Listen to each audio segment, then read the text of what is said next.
Hi friends, champions ట్రోఫీకి ముందు భారత క్రికెటర్లకు BCCI shock ఇచ్చింది. ఈ మెగా టోర్నీకి సింగిల్గానే వెళ్లాలని ఆదేశించింది. భార్య లేదా గర్ల్ ఫ్రెండ్లను తీసుకురావద్దని స్పష్టం చేసింది.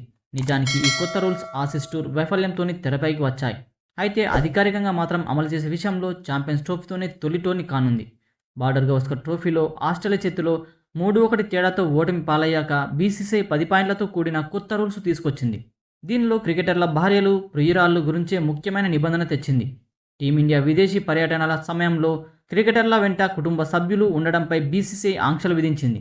టోర్నీ 45 రోజుల కంటే ఎక్కువ రోజులైతే భాగస్వామి అలానే పిల్లలు 2 వారాలు ఉండొచ్చు. 45 రోజుల కంటే తక్కువ అయితే కేవలం వారం రోజులు మాత్రమే అనుమతి ఉంటుందని తెలిపింది. ఈ క్రమంలో ఛాంపియన్స్ ట్రోఫీ కేవలం 15 రోజుల టోర్నీ కనుక బీసీసీఐ అనుమతి నిరాకరించినట్లు తెలుస్తుంది. పలువురు ఆటగాళ్లు కెప్టెన్ రోహిత్ శర్మను రిక్వెస్ట్ చేయగా అదే విషయంపై చీఫ్ సెలెక్టర్ అగర్కర్తో అతడు పలుసార్లు మాట్లాడినట్టు తెలుస్తుంది. కానీ బీసీసీఐ మాత్రం వెనక్కి తగ్గేది లేదు అని చెప్పింది. గతంలో రోహిత్ శర్మను ఇదే ఆంక్షపై ప్రశ్నించగా మీడియాపై చిందులు తొక్కాడు. బోర్డు అధికారికంగా ప్రకటించలేదు కదా అంటూ మాట్లాడాడు. కానీ ఛాంపియన్స్ ట్రోఫీకి మరో 2 రోజుల్లో బయలుదేరుతున్న వేళ కొత్త రూల్స్పై ఆటగాళ్లకు బీసీసీఐ క్లారిటీ ఇచ్చింది.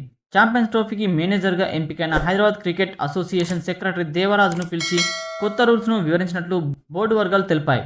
అయితే మిగిలిన రూల్స్ను చూస్తే మ్యాచ్లు, పర్యటనల సందర్భంగా ఆటగాళ్లు విడివిడిగా కాకుండా జట్టుతో కలిసి ప్రయాణించాలి.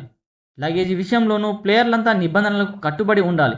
ఒకవేళ ఎవరైనా ఆటగాళ్లు పరిమితికి మించి లగేజ్ తీసుకొస్తే అందుకు అయ్యే ఖర్చులు వారే భరించాల్సి ఉంటుంది. ఇక సీనియర్ ఆటగాళ్లు తమ వ్యక్తిగత మేనేజర్లు, చీఫ్స్, అసిస్టెంట్స్, సెక్యూరిటీని తీసుకురావడంపై నిషేధం విధించింది. దీనికి బీసీసీఐ అనుమతి తప్పనిసరి అని చెప్పుకొచ్చింది. ఈ రూల్స్ సీనియర్లు, జూనియర్లు అనే తేడా లేకుండా జట్టుకు ఎంపికైన ప్రతి ప్లేయర్ పాటించాల్సి ఉంటుందని బోర్డు స్పష్టం చేసింది.